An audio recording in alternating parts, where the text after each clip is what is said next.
Shane Slobnick here at Dodd RV.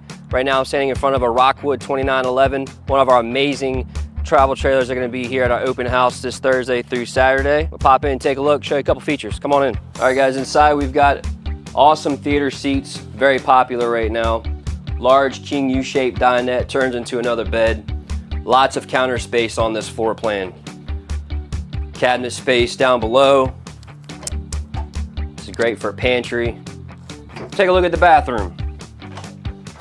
Right here we got a nice sized bathroom here for the whole family, stand-up shower, lots of counter space as well.